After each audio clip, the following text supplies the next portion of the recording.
I was an intern at this local ABC affiliate in Milwaukee, just being their editing intern way before nonlinear. So this was like the old A/B decks where you like punch in time code and you have your A deck and your B deck, and you'd be like, ooh, and the tape would rewind and like get you to the time code. You'd be splicing these news stories together.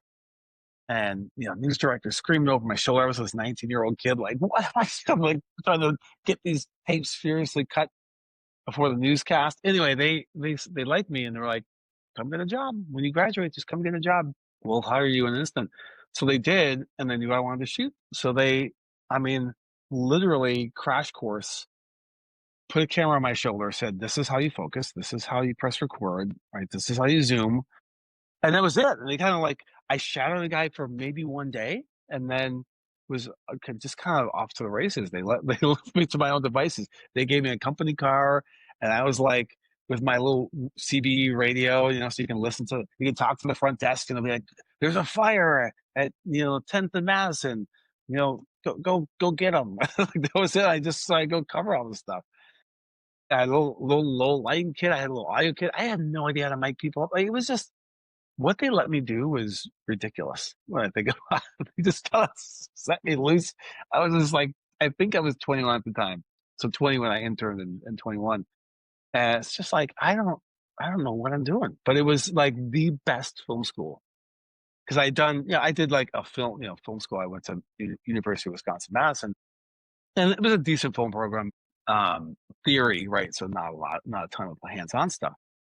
And it was the hands-on stuff was all like old ancient film cameras and like nothing that had anything to do with the reality of film sets at the time. Like they didn't teach you how to make movies and how to be on a set, and how to really operate modern cameras. Digital video didn't exist at the time. So, but that films, I mean, it was like real film school. You go out there and I just had to create, and I had to.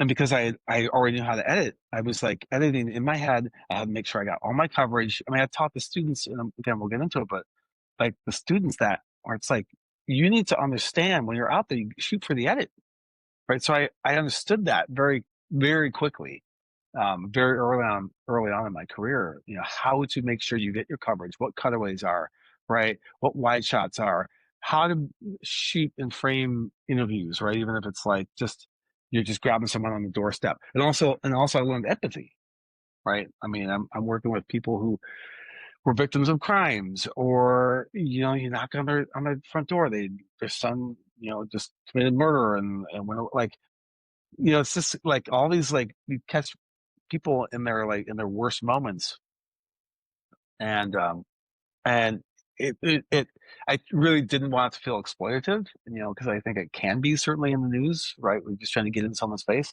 Yeah. Um, but I saw it as like, I'm really capturing real people doing real things, and this is like, I learned the power of the camera, right? It's like, wow, you're telling stories, but also like, look, I'm kind of creating what people are going to see. It's like, how is the story told? Especially since I went back to the edit bay and was cutting it. So I mean, in that year and a half I was shooting news, I learned way more than I ever did.